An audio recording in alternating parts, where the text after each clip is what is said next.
তাহলে এটা প্রমাণিত হবে ইতিপূর্বে যতগুলো বিচার পর্ব সংগঠিত হয়েছে এসআইআরের নামে সবগুলো ভুল ছিল, এবং যারা এই বিচারের কাজটা করেছিলেন তারাও ন্যায়ত অন্যায় করেছেন প্রত্যেকটা নাগরিকের সঙ্গে। আসলে ট্রাইব্যুনালে গিয়ে কি করতে হবে, কি জিনিসটা?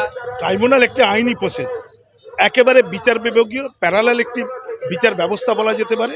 প্যারালাল একটি বিচার ব্যবস্থা, স্বতন্ত্রভাবে তাকে একটি অধিকার দেওয়া রয়েছে। তার কাছে বলা যেতে পারে সেখানে সমন জারি হতো কোর্ট থেকে, এখানে সমন জারি হবে না, কিন্তু এখানে সমন জারি না হলেও ইন্ডিভিজুয়াল যাদের নাম ডিলিটেড কিংবা আন্ডার অ্যাডজুডিকেটেড রয়ে যাবে কিংবা এক্সক্লুড রয়ে যাবে, তাদেরকে সেখানে যেতে হবে, বিভিন্ন তথ্য প্রমাণ দিতে হবে, তথ্য প্রমাণ দিয়ে নিজেকে প্রতিষ্ঠিত করতে হবে যে আমি বৈধ নাগরিক। এটা কি উকিলের মাধ্যমে নাকি? হ্যাঁ, উকিলের মাধ্যমে, অবশ্যই উকিল। নিজে নিজে হবে না, অবশ্যই উকিলের মাধ্যমে। ওদের দিনগুলোতে আমরা পশ্চিমবঙ্গের সমস্ত রাজনৈতিক দলগুলোকে দেখেছিলাম, তারাও নাগরিকের হয়ে কথা বলছিলেন। যত সময় যাচ্ছে এবং ভোট ঘোষণা হয়ে যাওয়ার পর থেকে যত রাজনৈতিক দল তারাও কিন্তু এই ভোটের বাজারে ভোটার ক্যাপচার করতেই তারা ব্যস্ত হয়ে পড়েছেন। যাদের ভোটাধিকার খর্ব হয়ে যাচ্ছে তাদের নিয়ে তাদের বক্তব্যগুলো খুব নিদারুণভাবে লক্ষ্য করা যাচ্ছে, তাদের বক্তব্যের সুরও কিন্তু পাল্টে যাচ্ছে। কি এই দায় নেবেন যে যাদের আজকে ডিলিটেড হয়ে গেল কিংবা এক্সক্লুড যাদের হয়ে গেল, তাদের যে ইতিপূর্বে প্রয়োগ করা যে ভোটাধিকারের মারফত বা যার উপরে দাঁড়িয়ে রয়েছে সরকার, সেই সরকারকে অবৈধ ঘোষণা করতে পারবে নির্বাচন কমিশন? ক্রান্তি লগ্নে মানুষ যখন পৌঁছে যাবে তখন স্বাভাবিকভাবে নাগরিককেই তার অধিকার রক্ষা করার জন্য লড়াই করতে হবে।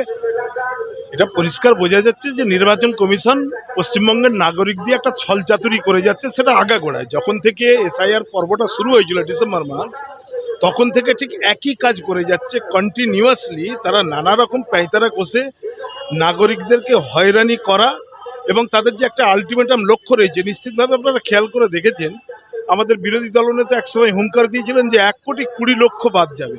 আলটিমেটাম সেই টার্গেটটাই কিন্তু এদিকে আপনার 62 লক্ষ আপনার আন্ডার অ্যাডজুডিকেশন, ডিলিটেড, শিফটেড ইত্যাদি মিলিয়ে দেখুন হিসাবটা সেই 1,20,00,000। যদিও এখানে নাগরিকদের চাপে পড়ে পরিশোধিত হচ্ছে এবং ইনক্লুশন হচ্ছে সাপ্লিমেন্টারি লিস্ট, প্রথম যেটা এসেছে বা গতকালকেও যেটা এসেছে, হয়তো বেশ কিছু সংখ্যায় ইনক্লুশন হয়েছে ঠিকই কথা, কিন্তু নির্বাচন কমিশন একটি যে সুনির্দিষ্ট লক্ষ্যমাত্রাকে সামনে রেখেই তাদের সমস্ত কর্মকাণ্ড পরিচালনা করছে। এই বিষয়ে পশ্চিমবঙ্গের একেবারে আপামর জনসাধারণের কোনো সন্দেহ এ বিষয়ে নেই, এবং যেটা করছেন সেটা ন্যায়ত একটা বলা যেতে পারে একটা ন্যায়সঙ্গত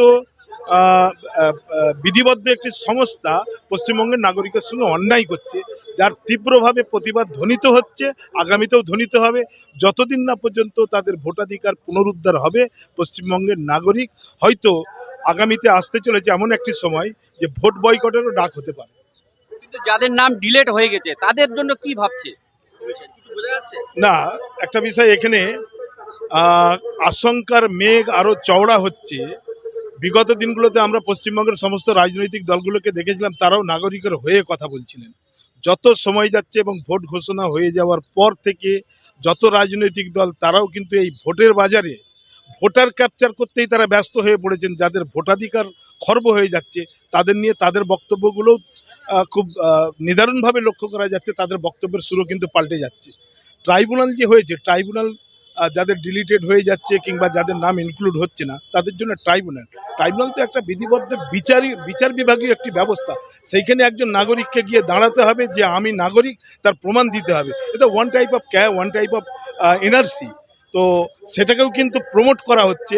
আরও বেদনাদায়কভাবে আমাদেরকে মেনে নিতে হচ্ছে যে পশ্চিমবঙ্গের রাজনৈতিক দল এমনকি সরকার পর্যন্ত নীরব সাক্ষ্য হয়ে থাকছে এই অপপ্রচার বলুন কিংবা এই যে বেআইনি যে পদক্ষেপ, সেই বেআইনি পদক্ষেপের বিরুদ্ধে যেমনভাবে তীব্র প্রতিবাদ প্রতিধ্বনিত হওয়া দরকার ছিল সরকারের পক্ষ থেকে, তাও কিন্তু আমরা লক্ষ্য করতে পারছি না।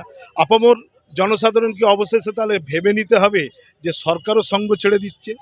যখন এইরকম একটি ক্রান্তি লগ্নে মানুষ যখন পৌঁছে যাবে তখন স্বাভাবিকভাবে নাগরিককেই তার অধিকার রক্ষা করার জন্য লড়াই করতে হবে। আজকে লক্ষ্য করে দেখছেন যে বিগত বেশ কিছু দিন যাবৎ পুরো পশ্চিমবঙ্গ জুড়ে এইরকম ভোটাধিকার মঞ্চ তাদের অধিকারকে প্রতিষ্ঠিত করার জন্য লাগাতার আন্দোলন করে যাচ্ছে। ওই জন্য আন্দোলন করতে হবে।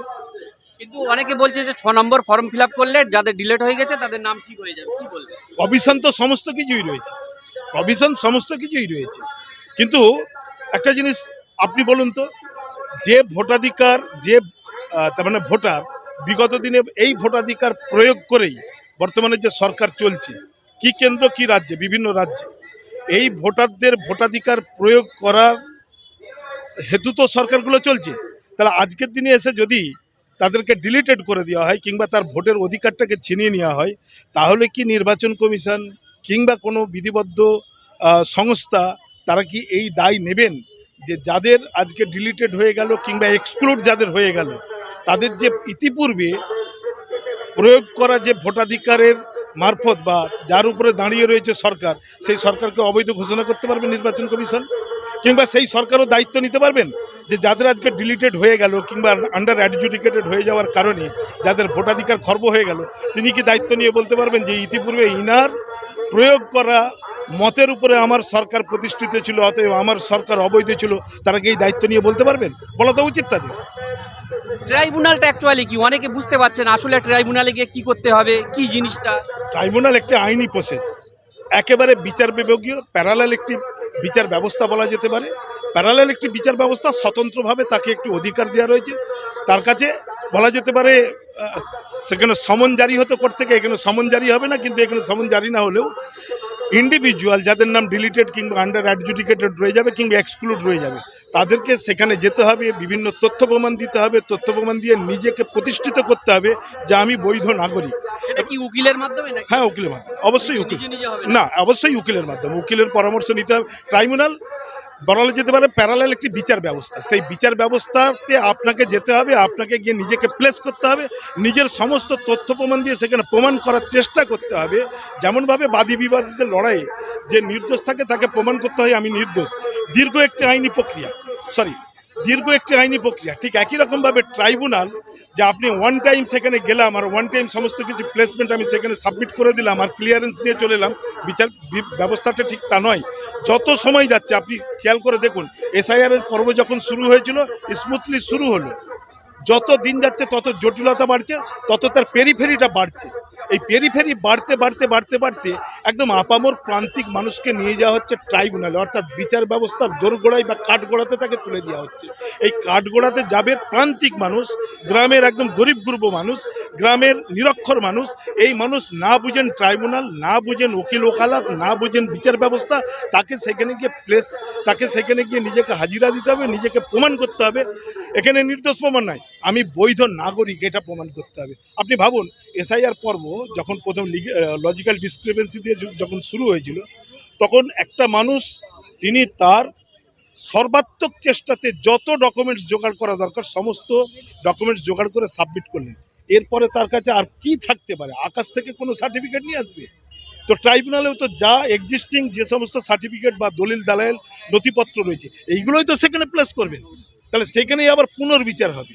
তাহলে আগে যারা দায়িত্বে ছিলেন তারা বিচার করতে পারলেন না, রিকনসিডারেশন যে হচ্ছে, সেখানেও বিচার ব্যবস্থার লোকজনই নিয়োজিত রয়েছেন, তারাও বিচার করতে পারলেন না।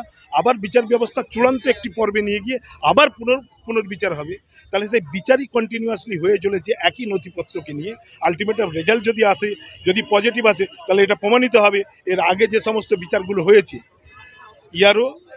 এইআরও, ডিইও, এই পর্যায়ে যে সমস্ত বিচারগুলো হয়েছিল, যদি পরবর্তীকালে ট্রাইব্যুনালে কোনো একজন এরকম যার খর্ব ভোটাধিকারকে তিনি যদি প্রতিষ্ঠিত করতে পারেন এবং ট্রাইব্যুনাল থেকে ক্লিয়ারেন্স নিয়ে তিনি যদি তার নামকে ইনক্লুশন করতে পারেন, তাহলে এটা প্রমাণিত হবে ইতিপূর্বে যতগুলো বিচার পর্ব সংগঠিত হয়েছে এসআইআরের নামে সবগুলো ভুল ছিল, এবং যারা এই বিচারের কাজটা করেছিলেন তারাও ন্যায়ত অন্যায় করেছেন প্রত্যেকটা নাগরিকের সঙ্গে।